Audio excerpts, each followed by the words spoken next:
question is, what's the difference between thoughts and affirmations? Affirmations is just a particular application of a thought, right? It's just out of a context used. Thoughts are everywhere. Thoughts are all the time. You choose thoughts all the time. But when you consciously pick them and choose them, or when it's expressed from an angle of personal development or wanting to lose weight or whatever, then they call it affirmations. But it's simply picking a thought. What's important though is that the thought actually feels good.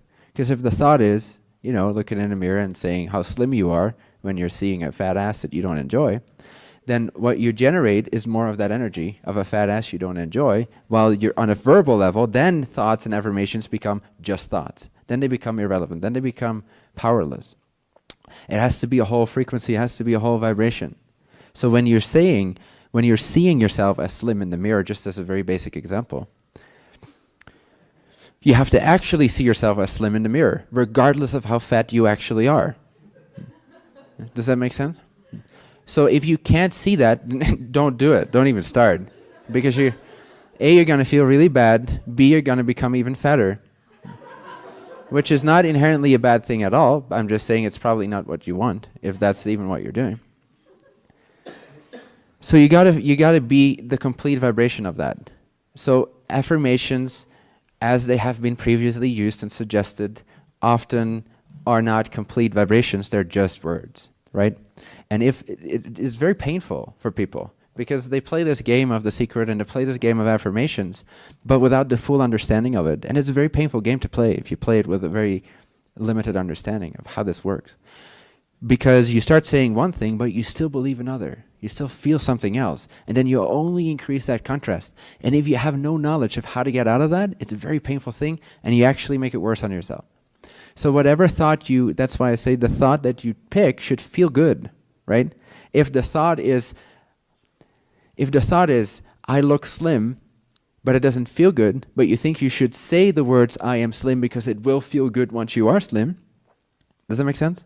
You're anticipating a future feeling, but you're feeling miserable in the now. If you're feeling miserable in the now, what you're attracting to yourself, the way you're resonating your frequency into the matter that is presence energy that will then shape reality, is of a quote-unquote negative nature, because you don't feel good.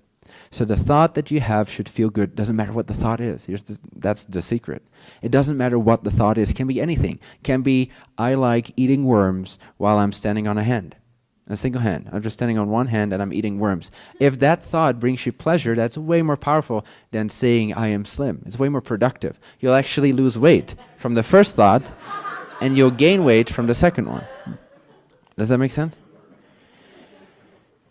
So it's all about the frequency. It's all about the vibration. So if you want to lose weight,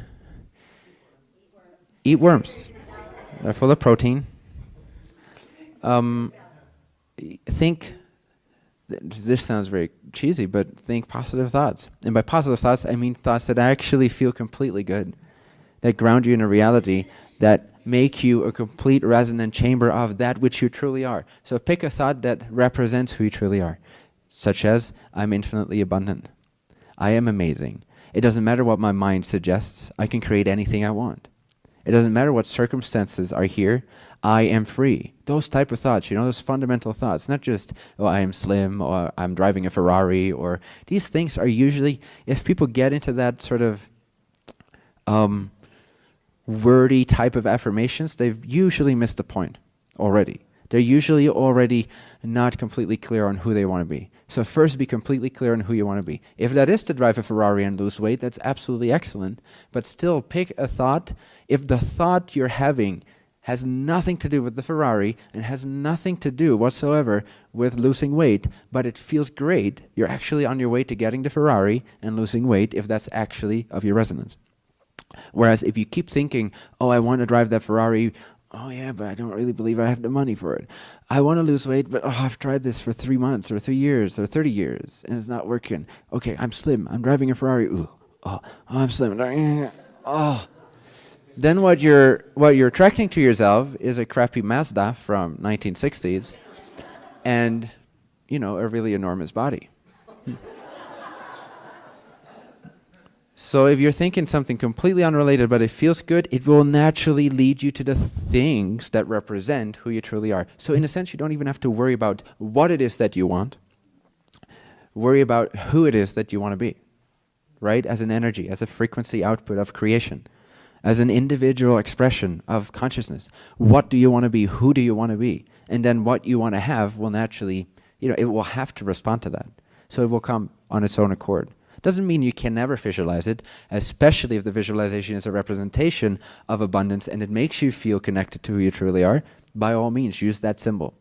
But know that it's about the vibration. It's not about the image. It's not about the outcome. It's not about whether or not it will actually manifest in that way. It's about whether or not you're mastering your frequency right now, whether or not you're picking the right thought in this moment. How do you know? It feels amazing when you do it right. It feels terrible when you do it wrong. Simple as that. We're kids. We're all kids of creation, and the Creator treats us as kids. It gives us two things in all of creation, two experiences, positive and negative, aligning and out of alignment. How simple do you want to get it? We make it so complicated. Still, out of these two elements, we make it so complicated.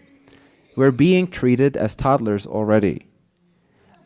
If you feel bad, you're doing something wrong. If you feel great, you're doing something right, or you're thinking something right, or you're seeing something right, more accurately spoken. Not so much doing or not doing something right or wrong. That doesn't really exist. But you're seeing things in alignment, or you're not seeing things in alignment.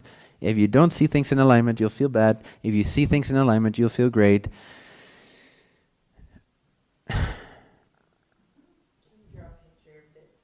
Can we draw a picture of this? Yes, yes. Let's color a picture of this. That's exactly.